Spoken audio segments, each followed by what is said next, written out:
Amber Balcaen is a Canadian-born driver racing this weekend at Watkins Glen in the ARCA Menards series. I'm excited for this weekend. The road courses are really fun. I had zero experience in road courses before the ARCA Menards series.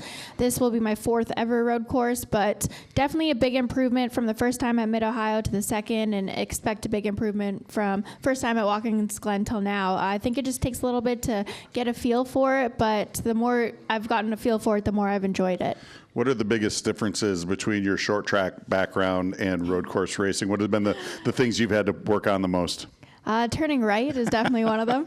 But no, it's just a completely different skill and level of discipline, and just a lot more technical and different. Every corner's different, every turn's different, and having to really know what you need the car to do and where to place the car. It is a big adjustment, but it's been fun learning it. You've had some ups and downs this season, just some horrible luck at times, but you've also had some really good luck at times, still in contention for a top 5 points finish. How important is it for you to end up in that top 5 in points this year? Yeah, we definitely have not had the season that I expected. I had really high expectations going to this season. So not where we want to be in points, but going to try to finish out the season as strong as we can for our Icon Direct team. Amber, I saw you attended the International Motor Racing Research Center dinner last night in Corning honoring Zack Brown. How did you enjoy that experience? Oh, that was incredible. Listening to Zack Brown was definitely my favorite part. I also have a business degree and have raised all my own sponsorships. So just hearing how he's built his company and then sold his company and everything he's done on the business side of motorsports was really inspiring, and it got my wheels turning on, what could be after driving. So I love the sport. I want to be a part of it as long as I can. I'd like to race for as long as I can, but it is natural for us to think of what do we do next. And just hearing everything that he said last night, it was very inspiring, and what an incredible person. Gotta ask, you made the move to Venerini Motorsports this year. Just with the new atmosphere that you're in, how have you been able to adjust yourself and how you basically comport yourself during a race weekend with the new operation?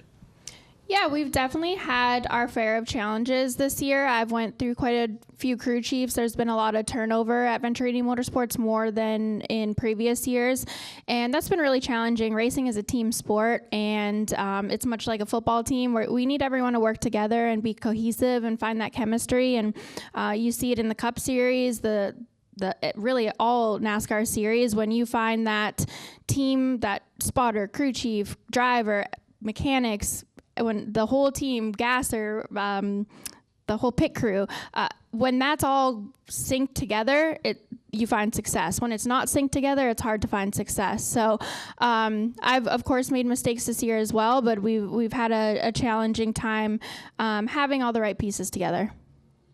Before we send it over to Chris, I want to follow up on, we did talk about some of just the horrible bad luck you've had, just nothing of your own doing. How, as a driver, how do you recover from just your day being cut short from not of your own doing? How do you recover as a driver from that?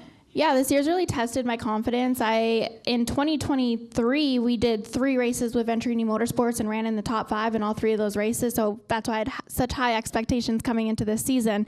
And when you're not running up front and getting the results that you expect, it's very hard on your confidence. So something I've really tried this season is to look at my performance rather than the results, because the results haven't been there, where I've improved, where I still need to improve, and just overall execution on race day and preparation leading up to race day. So I've really tried to focus on that, because if I let just the results speak, it's not great for my confidence. So have to really zoom out and look at the whole picture.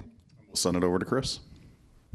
KirstenKitchens.com. Amber, are you completely fully healed from your Dover incident? I say we're about 97% healed. I'm not it's been about 3 weeks or so out of the boot, which has been great. I feel like a normal person again. So definitely happy that it's almost fully healed.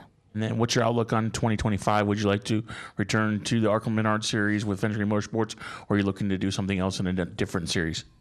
Yeah, we're still looking at the options for next year. Thankfully, I have an amazing sponsor behind me of Icon Direct, RV parts manufacturer, and they're really happy with what we've done on the business-to-business side of things. Racing is a business at the end of the day, and really grateful for my partnership with them and hoping they'll continue with me next season. But we're still figuring out teams and series and just what is going to be our best option to have the best equipment underneath me and the best people around me, because I think people is everything in this sport.